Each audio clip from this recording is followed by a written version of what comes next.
And a fun data point, last year, we went through all of our newsletters, and one of your columns was the most open. So just wanted to give you that little bit of knowledge. And so great writer. Please check out his blog, and we're so happy to have him speaking at Golf Business Conference. So Thanks, Harry. Thank you so much.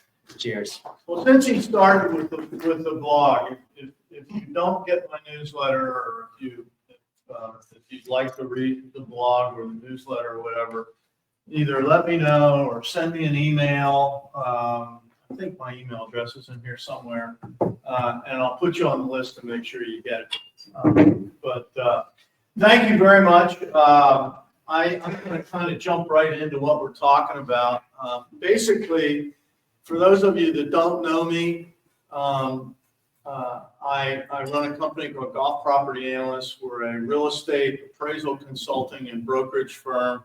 But when people ask me what I do for a living, I tell them I'm a golf nerd, a real estate guy who's a golf nerd, because I like playing golf just about as much as anything. And I've been lucky enough to be doing what I do for a long time. So anyhow, what I want to do is jump in here and talk about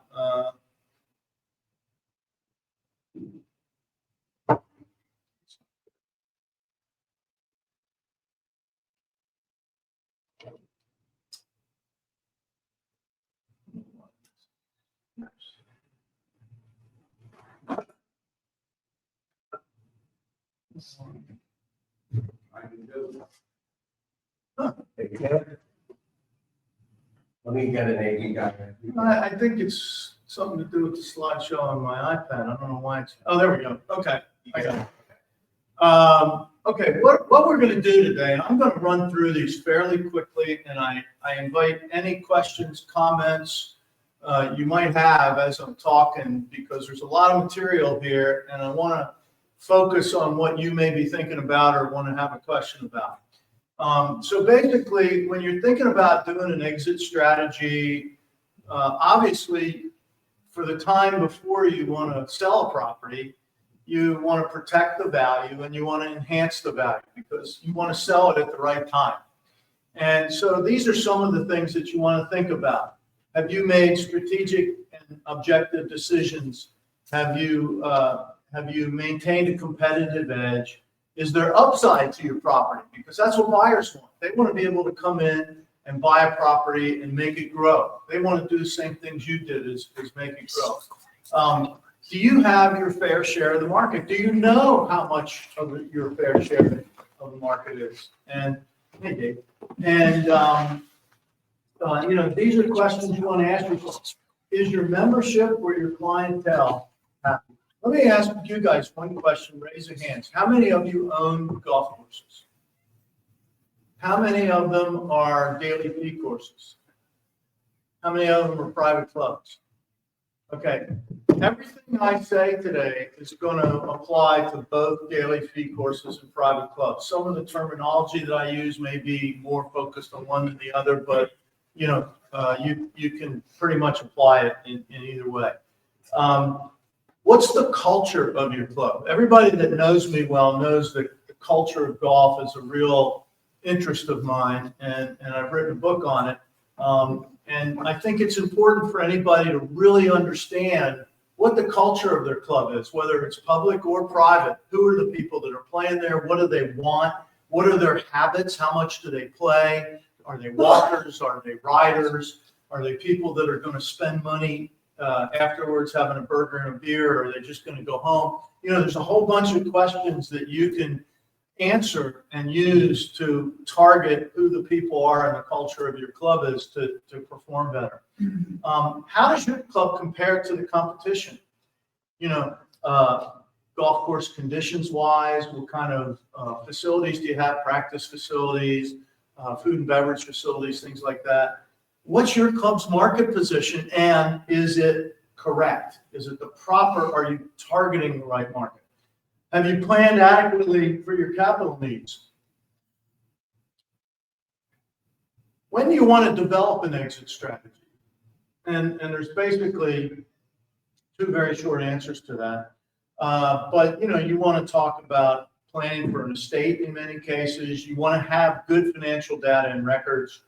Hopefully your golf course maintenance program has kept the place in presentable shape.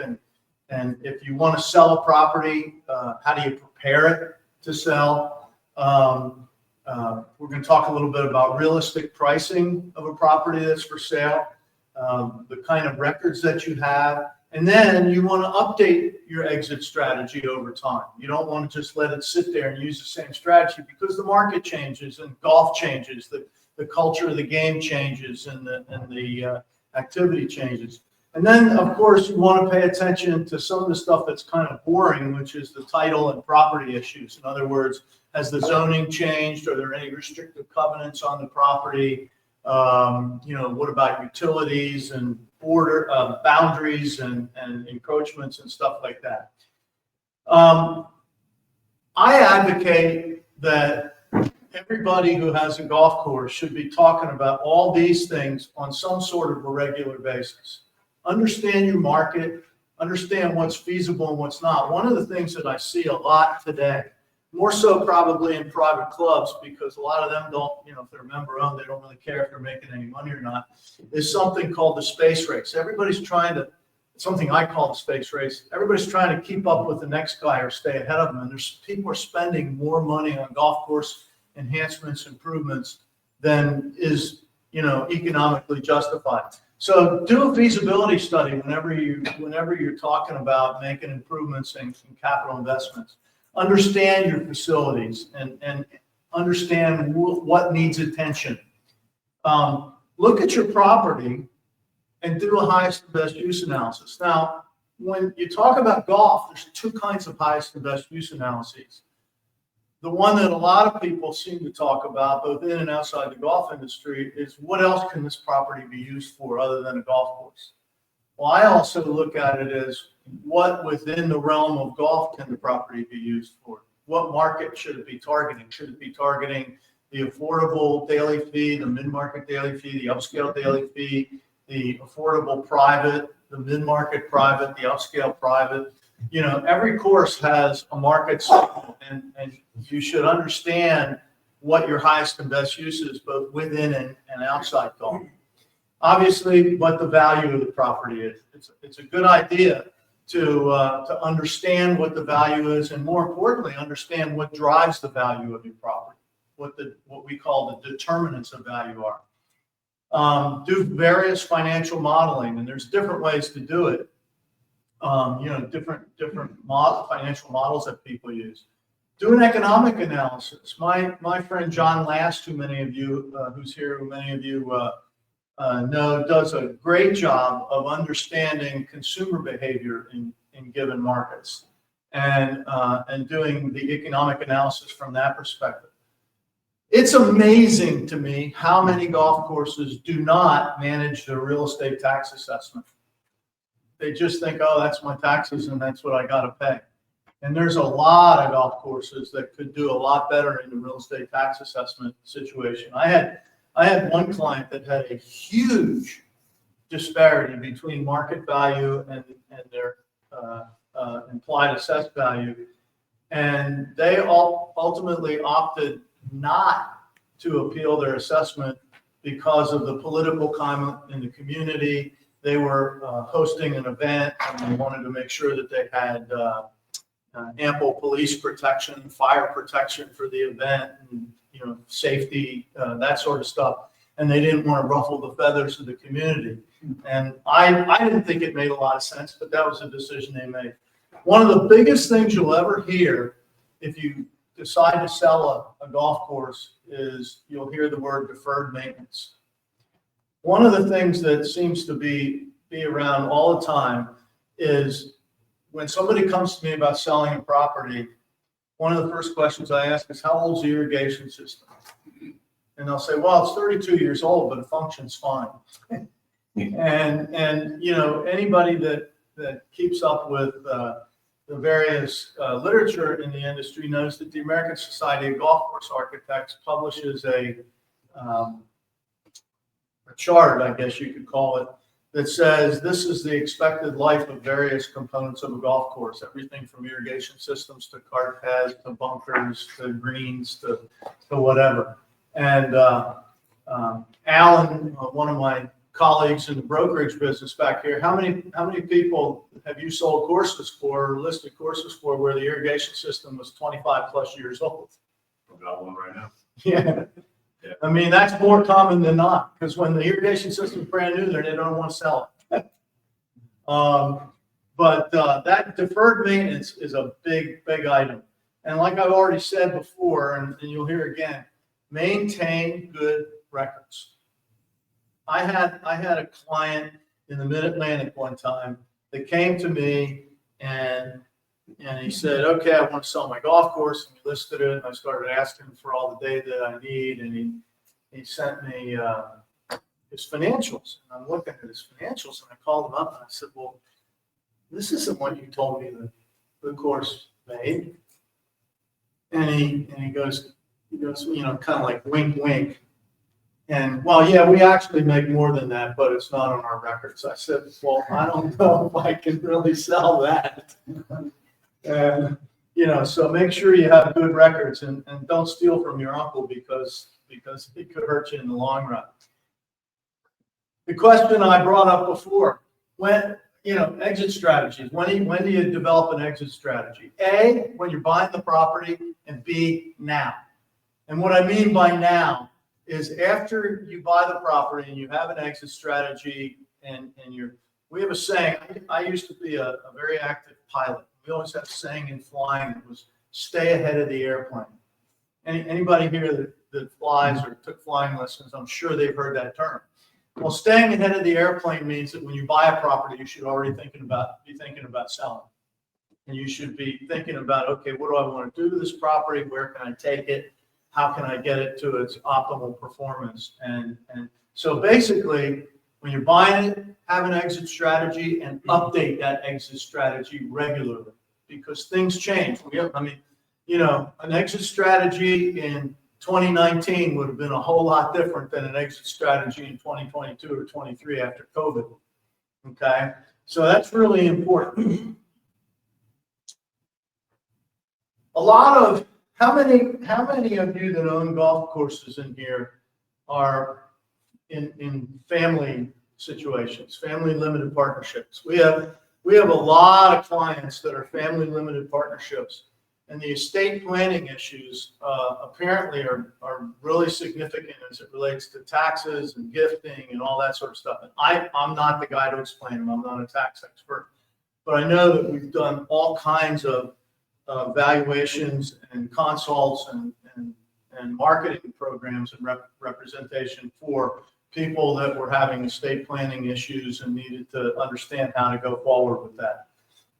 You have membership issues. You know, does anybody here have a private club that has refundable deposit memberships? Okay. Well, then you know exactly what I'm talking about with some of the issues that go along with that and how that can impact your value and ultimate sale price. And also, I want to say one thing, and I'll get to this in a minute. Market value does not necessarily equal sale price, and it does not necessarily equal some of the other kinds of value that exist. Market value is a whole concept on its own, but I'll get to that in a minute. Do you have a management firm or do you have a management contract for your property? That's something that needs to be considered. Do you have heirs that want to take the property over? How are you going to transfer the property to them? And what are your various tax strategies? These are all things you need to consider when you're developing an exit strategy and when you're protecting and enhancing value, which is really what we're trying to develop here. These are all the things that go into, I should say that this is a list of things that should go into your record keeping that you should all get organized and be ready to provide to whomever's going to look at your property. I'm sure there are things I missed in this list. So you can see that, you know, the last thing you want to do is call somebody like me and say, hey, we want to sell our property, and you know, can can you get it done in a few months? And then it takes you a few months just to compile all this data. Same thing with doing an appraisal. We're going to ask you a lot of questions. Organize your stuff and have it ready. It'll help you in the long run, I guarantee you. Get your licenses and permits, have your financials and your rounds and membership counts, equipment lists, equipment schedules, including how old the equipment is and how many hours are on it. Your membership documents. Membership documents can make a big difference in how easily a property sells and what it sells for. Maintenance logs for the equipment, employment contracts, all kinds of stuff like that. Have your marketing materials available. These are all things that are really important to have when you're ready to develop an exit strategy and sell the property. Obviously, golf course maintenance is critical because you want the property to show well. And, whoever comes to buy it's going to either go out and ride the course or maybe play the golf course. And a big part of the value is going to be what kind of shape is the golf course in. And it involves all these things, which are the day-to-day maintenance items, as well as the deferred maintenance, like paint, carpets, potholes in the cart paths, tree roots coming up, how old's the roof, how old's the HVAC. We like to think about irrigation systems and bunkers and things like that, but there's all these other things that people go, oh yeah, we have buildings. It's if you take a hotel, an apartment complex, an office building, retail building, you have the same stuff with golf courses, but all the stuff out on the golf course that you have to worry about. One of the things that I like to explain to people is how a golf course is multiple businesses in one. It's a farm. You're growing grass. You're taking care of a 200 or 150 acre piece of property, and you're trying to keep it in a certain level of conditioning. And so you're basically running a farm, but you're also running an equipment business because you have all this equipment you have to take care of. You're running a retail business because you have a pro shop. You're running a food and beverage / hospitality business because you have a restaurant. And you're also running a hospitality business because people are there to relax, enjoy themselves, and recreate.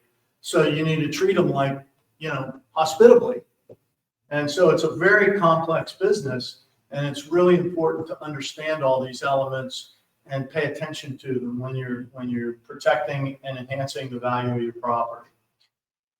Preparing your property for value, like anything else. How many of you sold a house? That's it? God, you guys all live in the same place for a long time. Well, it's the same thing as selling a house. And, if you've ever dealt with a realtor that comes to sell your house, he's going to talk about staging it. And, to some extent, you want to stage a golf course for sale too. And it's going to enhance the value. Clean it up, get your documentation. You've already talked about that. Do you have any leases? Is there any part of the property that's leased that you need to address? Employee records. Do you have appraisals of it? Do you have a history of the operations and performance? And I realize, and this is intentional, I realize that I'm being somewhat repetitive with some of these items here because I don't think I can overemphasize them. Managing your value is a whole bunch of different things. First of all, your tax assessment directly impacts your value because it impacts your bottom line.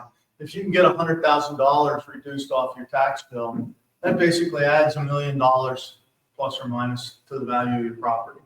So it's not small potatoes. You have to look at your land. Do you have a piece of land that can be sold for a higher and better use than a golf course? If it can be sold for a higher and better use than a golf course, do you want to preserve it as a golf course? If so, is there a way to monetize that, such as doing a conservation easement, such as giving the development rights to somebody or selling them to someone in the future. We've been involved in conservation easements. We've been involved in situations where a club sold its development rights back to the township because the township wanted to preserve the club and keep it as a club. Well, as a result, their tax bill went down because it was no longer a potential development site that had higher value. So there's a lot of different things to do that. What are the various use options? One of the things that I look at with golf courses are tremendously inefficient uses of land. Let me give you an analogy and explain what I'm saying.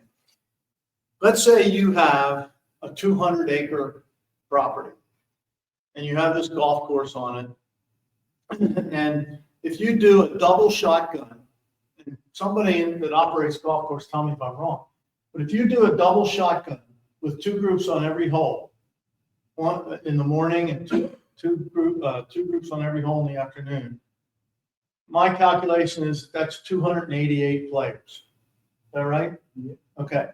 So you can put 288 players on that 200 acres as a golf course. Now let's say that somebody wants to come in and develop that 200 acres. And let's say that the zoning is half-acre lots, which in a lot of places is a pretty good sized lot. You know, it's not that dense.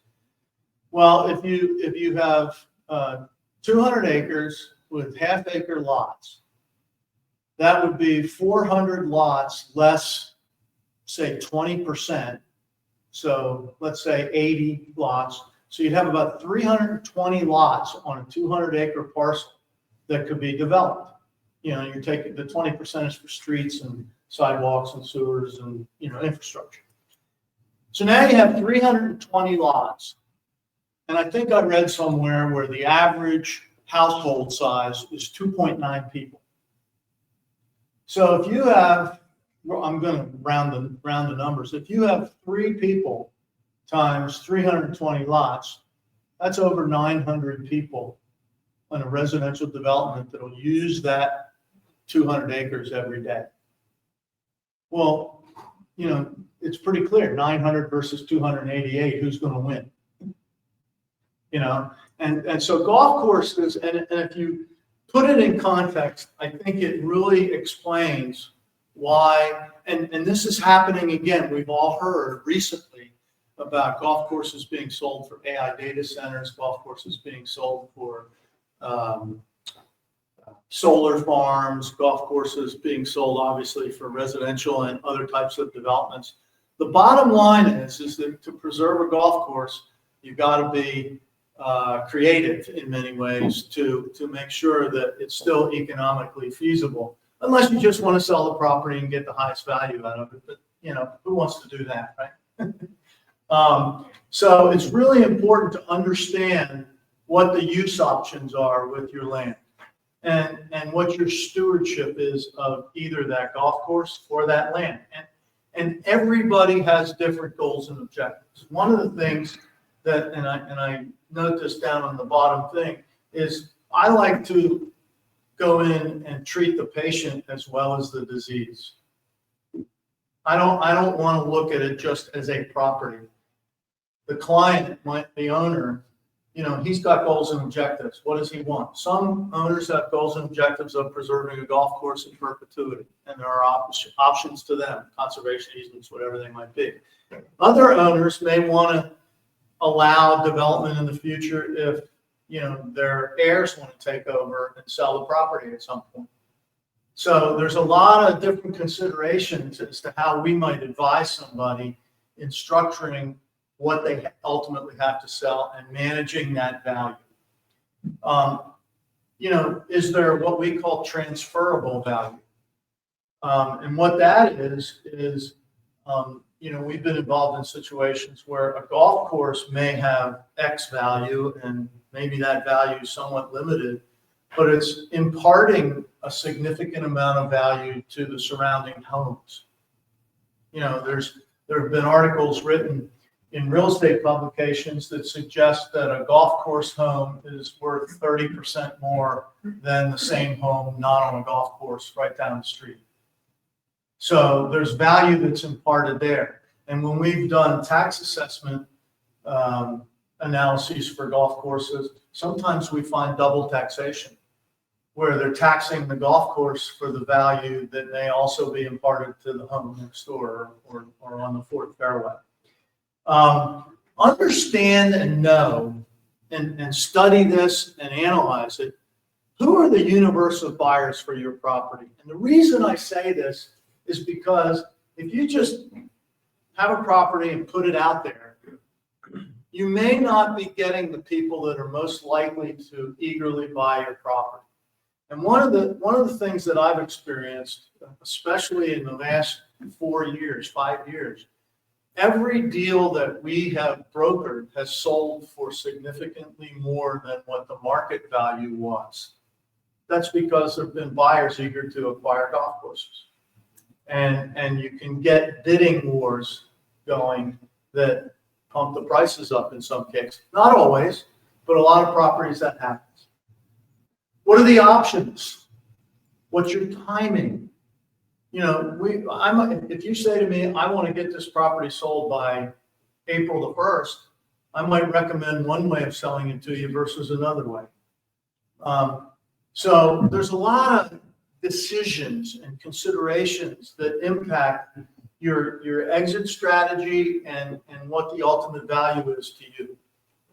It's really, really important to understand that. Now, I talked about types of value before. One of the things that we in the appraisal world work in is this empirical concept of market value.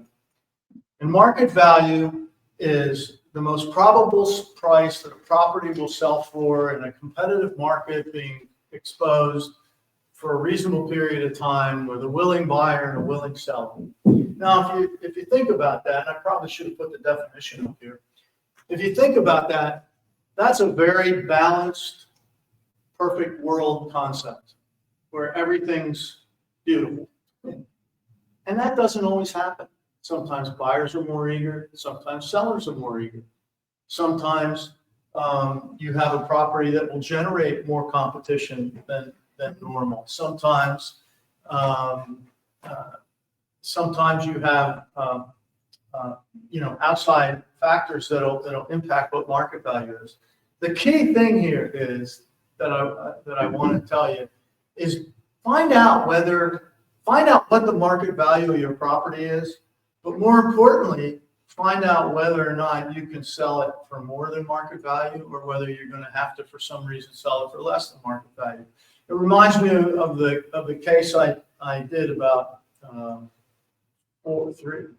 or 5 years ago, where a client asked us to provide some consulting services, which included evaluation of a very upscale private club. And so I did the work, and I said to them, well, your property's worth X. And they all kind of looked at me very disappointed. And, oh, wow, we really don't want to sell it for that.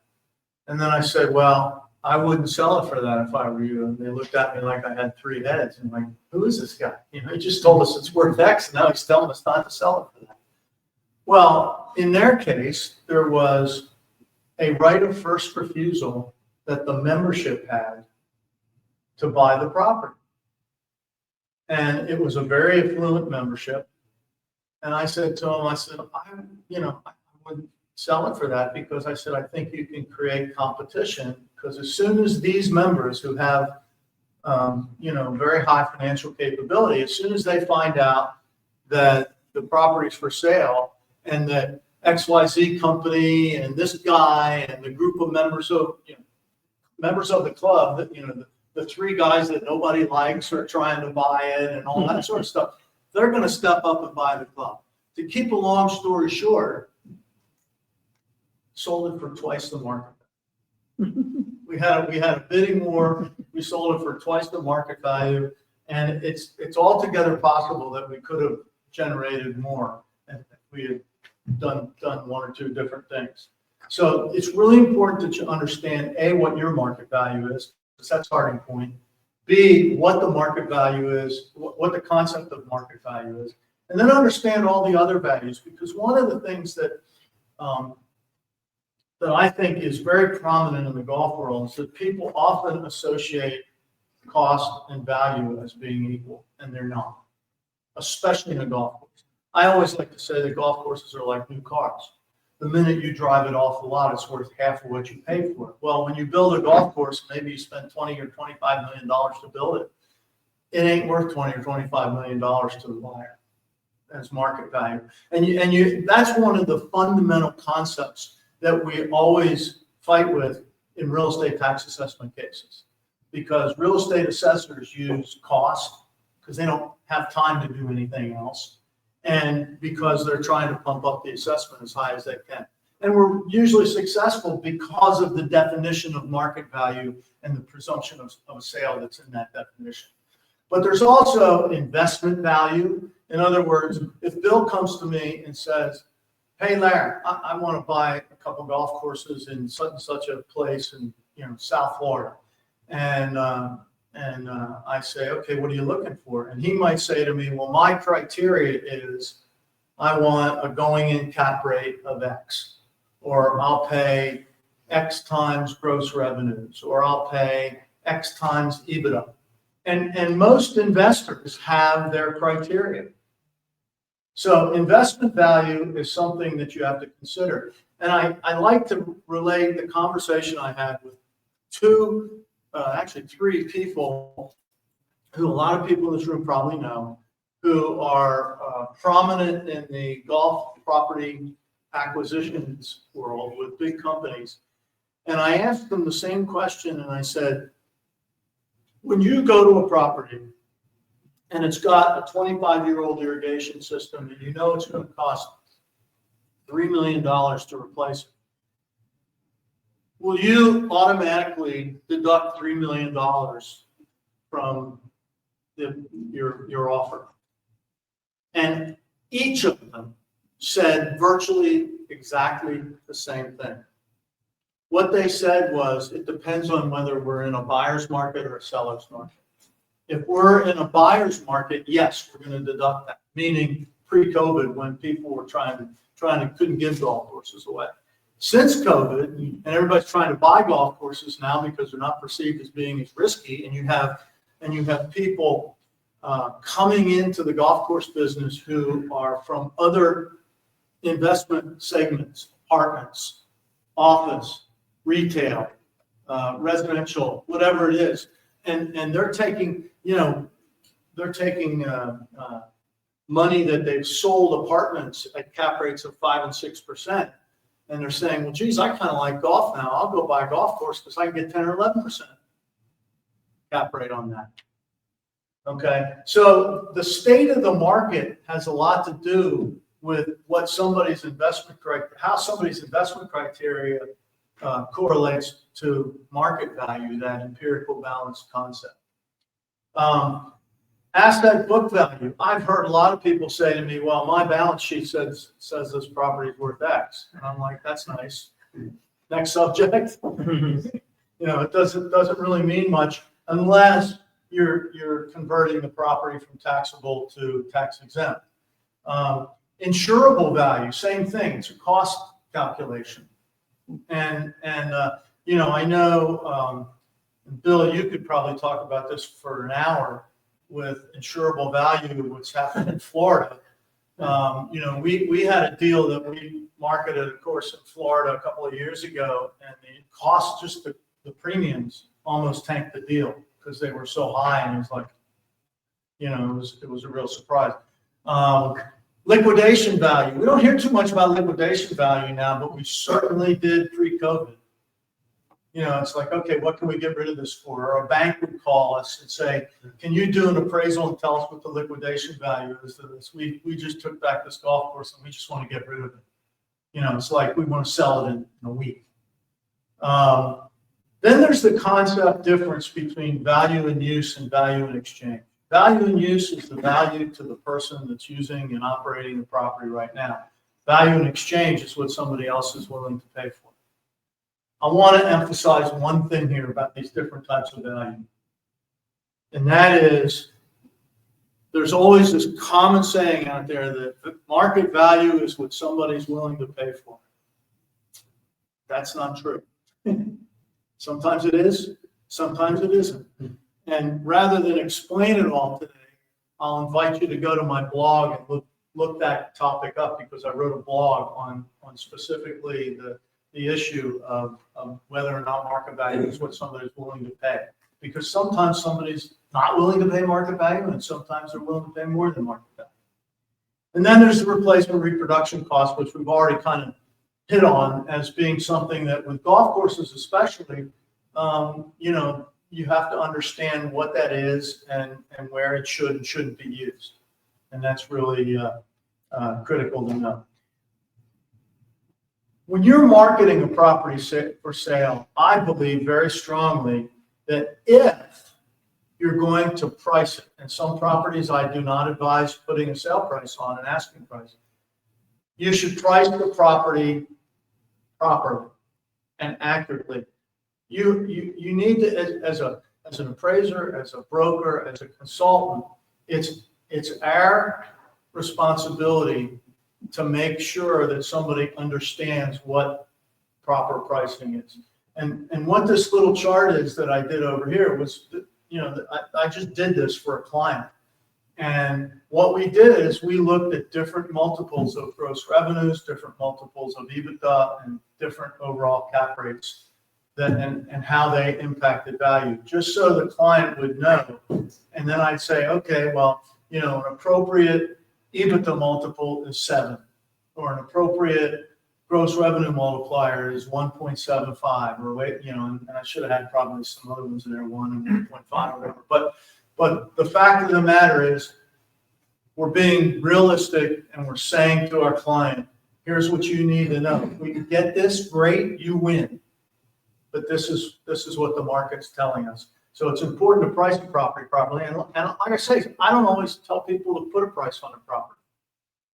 Sometimes it doesn't make sense, because once you do that, if there's the opportunity to create a bidding war and develop a premium value, you can take advantage of that by getting a couple people to make bids and then going back to them and said, hey, we have this. Do you want to change your bid? Blah, blah, blah, blah, blah. And it works kind of like an auction, but it's not an actual auction. And I shouldn't say I've done them. I've been involved in auctions where I've brought in an auctioneer to do an auction on a property. And it's very like it. But a lot of people don't like the concept of auctions. They think that, they think it's a desperation move. I don't agree with that. But, every situation is different.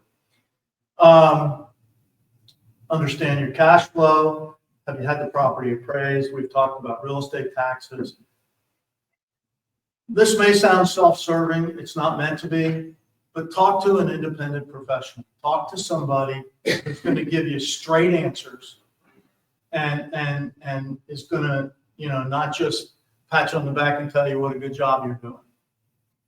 Talk to somebody that's going to give you straight answers, because it'll save you a lot of time. And I've had listings, as has Alan, as has every other broker, that the seller insisted on pricing it up here, and all it did was scare people away.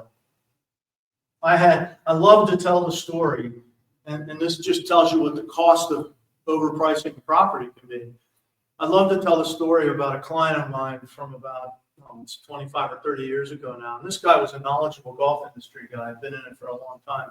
He called me up and he said, Larry, I want to sell the golf course. I said, okay, great. And he sends me the stuff, and we talk a day or two later, and he says, I want to sell it for $8.5 million. I said, well, it's only worth about $6 million. He says, well, would you put it on the market for $8.5 million? I said, yeah. I said, I'll put it out there, but I said, I'm going to tell you right now, it's not going to generate much. And, we got some calls, and as soon as I told people what it was priced at, they, said, oh, well, I'll call you back whenever. And so we took it off the market because we got no activity. Nobody went to look at it. And 2 years later, he calls me up and he says, I'm ready to sell it for $6 million now. I said, well, that's great, but it's only worth about 4.5. This was like around 2000, when the golf recession was, at its absolute worst.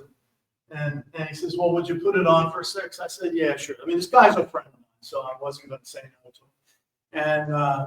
And I'd known him since I was in college, and of course the same thing happened again. And to keep a long story short, like 3 or 4 years later, he ended up giving it back to the bank for 2.3.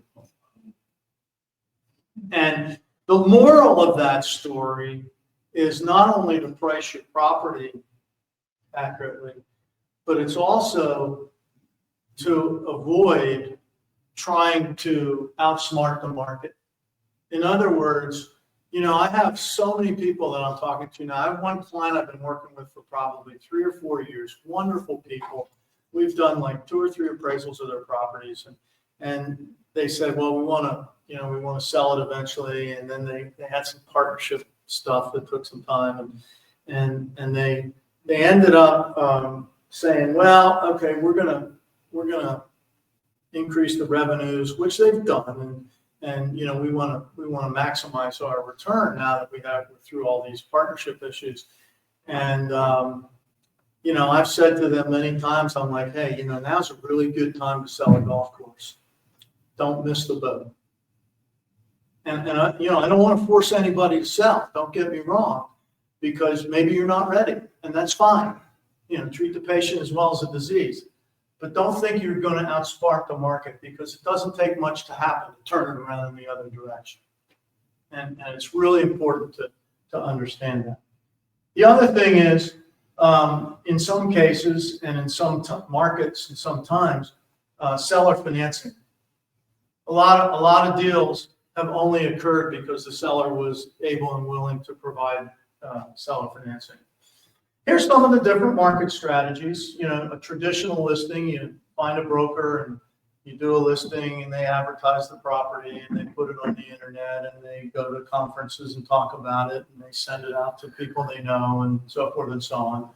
Then there's the auction option, which is obviously one that can compress the time considerably. There's a sealed bid option, which is kind of like an auction, and there are kind of minor variations of that I referred to before with the property that had the members had the right of first refusal. There's confidential offerings. For some reason, a lot of sellers don't want people to know that their golf courses are for sale. I've done confidential offerings. Alan, I'm sure you have too. Is there anybody else that's a broker in here? What's that? Also chime in. Sure. Licensed auctioneer as well. So I prefer accelerated sale. Okay. But with a confidential offering,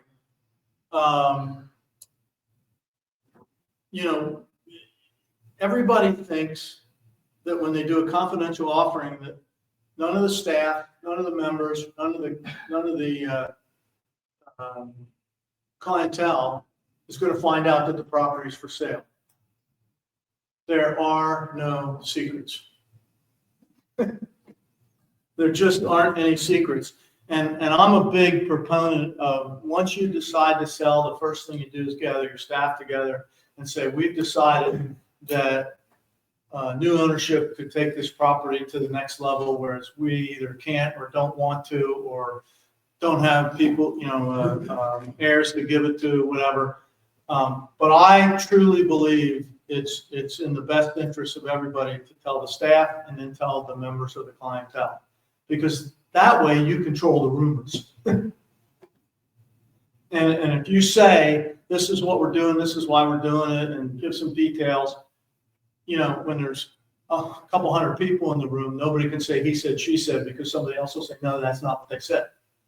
And I found that works pretty well. And I've actually sold a course about 25 or 26 years ago. Sold a course that the guy wanted to keep it confidential, and we did that.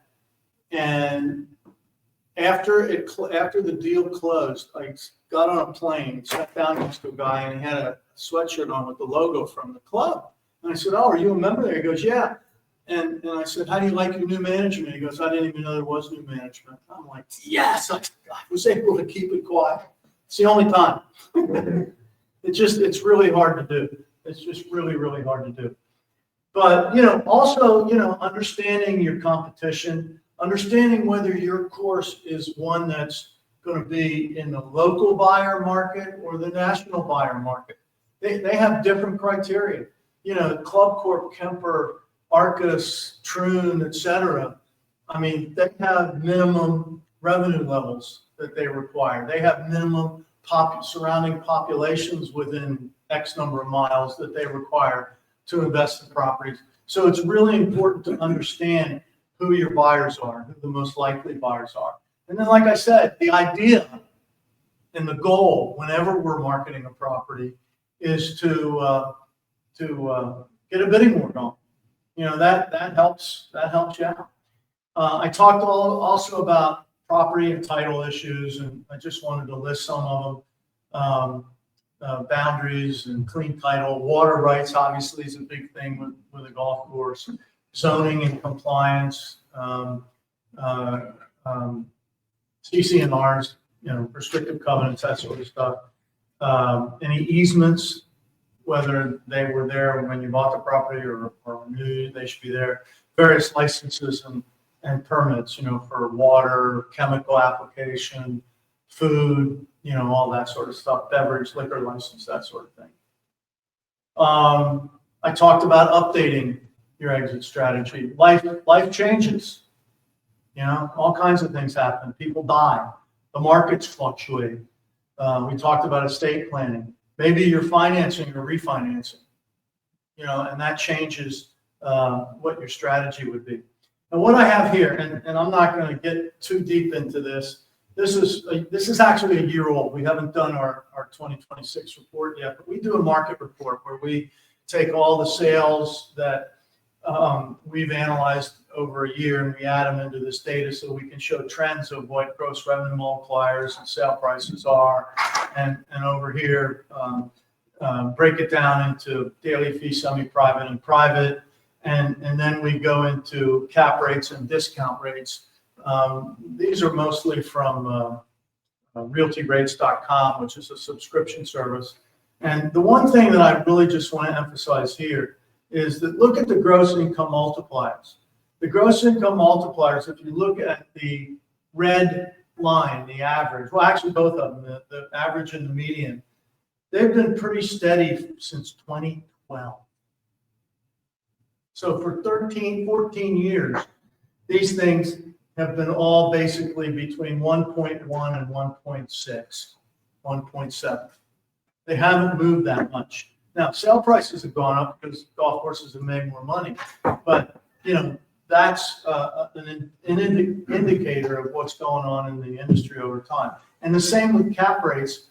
If you look at the blue line here, look how steady that's been between 10 and 12%. You've never seen cap rates go down to 6, 7, 8, 9% like other forms of real estate, and you've never seen them, despite all the bad talk about golf as an investment, you've never seen cap rates go up to 15% either. You don't have to take pictures. I'll be happy to send you the thing if you just email me. So, it's important to understand kind of what the golf investment world is like. Same thing with mortgage interest rates. Look at the purple line, how steady that's been. And look at the loan to value ratios. You can't borrow 85 or 90% on a golf course like you can on a house. And if you look here at the yellow line on the bottom, it's between 60 and 70% basically for all that period of time is what banks are willing to lend on a golf course deal. That's all I have. This tells you a little bit about us. These are my two books. One is called The Culture of Golf. One is the Appraisal Institute's book on golf property analysis and valuation. There's some links here that, when I send you this or you want to write down or whatever, You can order books or look at articles on my website. And I would welcome any questions that you have. Yes, sir. So ballpark figure, what do you see for multiples of EBITDA? I would say mostly right now, 7, 8. What was that question? What are multiples of EBITDA? Now, one of the key things with EBITDA, Bill, is how is EBITDA calculated? You know, at the Golf Inc. conference I was at in September, usually like it's somewhere in the fall, there was a big discussion about how is EBITDA calculated. And yes, there's a blog about that on my website too. So you can read about that and whatever. But typically that seems to be where people are at. Any other questions? So you're generally calculating EBITDA before capital improvements? Is that- Yeah, it's, you know, EBITDA is a calculation, basically, you know what net operating income is, right? The difference between EBITDA and net operating income is that EBITDA does not account for capital reserve allowance and EBITDA does not account for a management fee. So EBITDA is going to be higher than net operating income. Now, actual capital expenditures, which would be like deferred maintenance that needs to be, the difference between deferred maintenance and capital reserve is deferred maintenance needs to be done now. That's the book definition, okay? And it's often, we're often saying, well, geez, does this need to be done now or not?